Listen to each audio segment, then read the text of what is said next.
What an eventful year it's been. With next gen right around the corner, with the advent of new business models and technologies that are promising to change the very core of this industry, there's just been no shortage of big events and news stories over the past 12 months. And as always, for one reason or another, there's been no shortage of major reveals and controversies either. Here, we're going to be taking a look at the 15 biggest news stories and controversies in the industry in 2019. Bungie-Activision split. 2019 kicked off with a bang, with Bungie and Activision ending their partnership, with Activision deeming Destiny 2 and its expansion's performances to be unsatisfactory, and with Bungie disagreeing with that, and with both of them differing on how to take the series forward. The two entities end their 10-year agreement prematurely, with Bungie retaining the rights to Destiny, and deciding to self-publish all future games in the series. This also resulted in Destiny 2 finally coming to Steam. For fans of the series, these were all positive developments, and we can't wait to see what the future holds for Destiny. Apex Legends reveal and launch. 2018 was dominated by Fortnite, and though 2019 didn't see Epic's Battle Royale game diminishing in popularity, not even close actually, it did see the game getting some solid competition from a newcomer, Apex Legends. EA revealed that Respawn developed free-to-play Battle Royale title out of nowhere, and then immediately launched it, and it turned out to be a great move because Apex hit the ground running, immediately amassing massive numbers of players. We don't mind knocking EA when they make mistakes, and we're not really unique in that regard, but they do deserve a ton of credit for the way they handled Apex Legends reveal, launch, and post-launch support. ACTIVISION-BLIZZARD layoffs.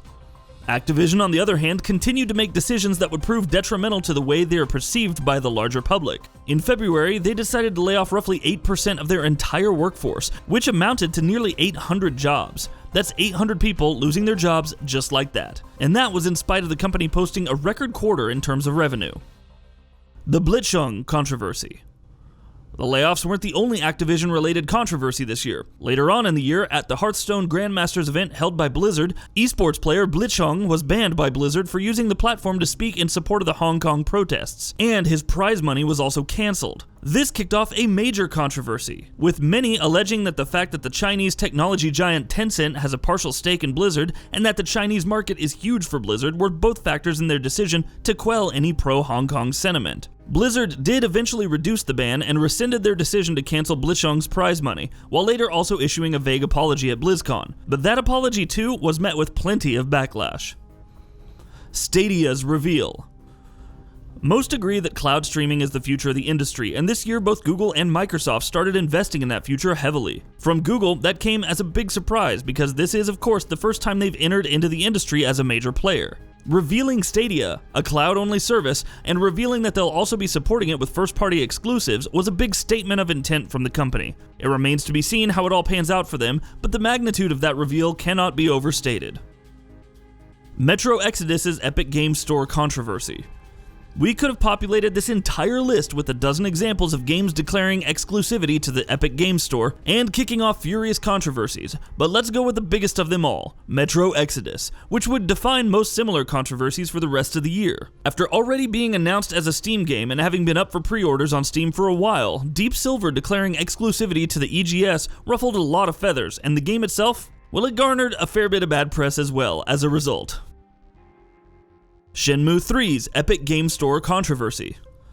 Another major Epic Games Store related controversy latched itself onto a game that we'd all been looking forward to for years. Shenmue 3's release would have been a celebration, but the whole Epic Games Store fiasco turned it to anything but. This specific incident was considered even more egregious than most others, because Shenmue 3 was crowdfunded and backers had been promised a Steam release. The developers walking back on that decision and deciding to release as an EGS exclusive didn't sit very well with a lot of people.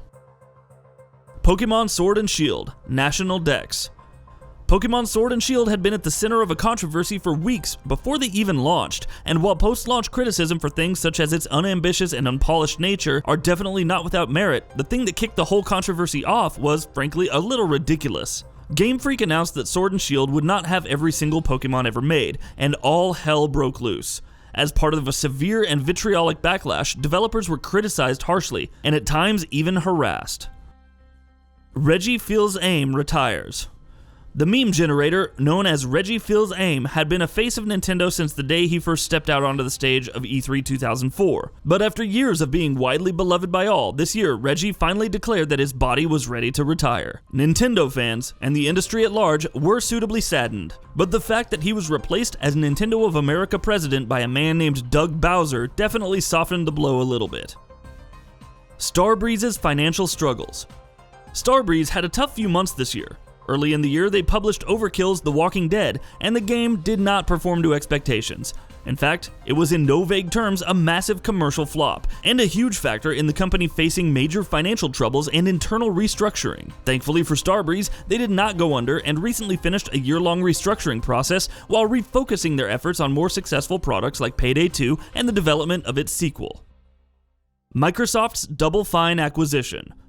2018 saw Microsoft going on a spending spree, which entailed the acquisition of 7 new studios, and though they weren't nearly as active in 2019, they weren't completely silent either. They added just one more new studio to the Xbox Game Studio lineup, but it was a big one.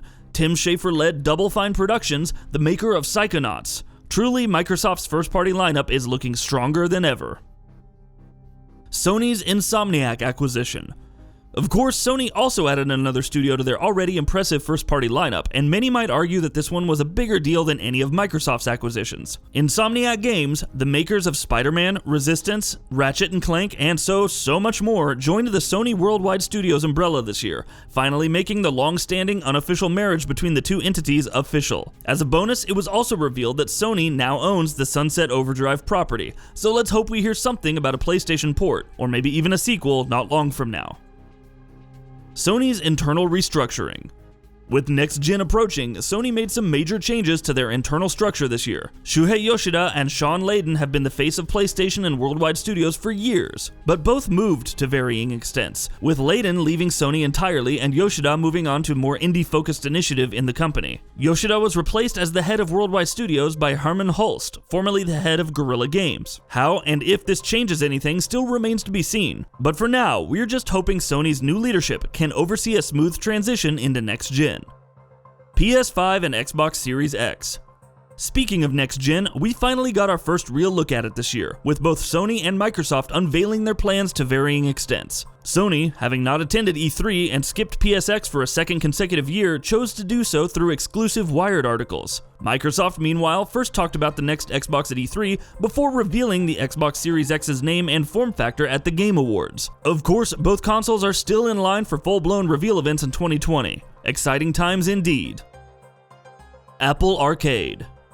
Mobile gaming also took a major step forward this year when Apple announced Apple Arcade, their subscription service. A unified service, support for console controllers, a surprisingly strong library of games, and best of all, no in-app purchases, ads, or DRM. This is certainly the biggest step forward mobile gaming has taken in years. Hopefully, it'll lead to even bigger and better things.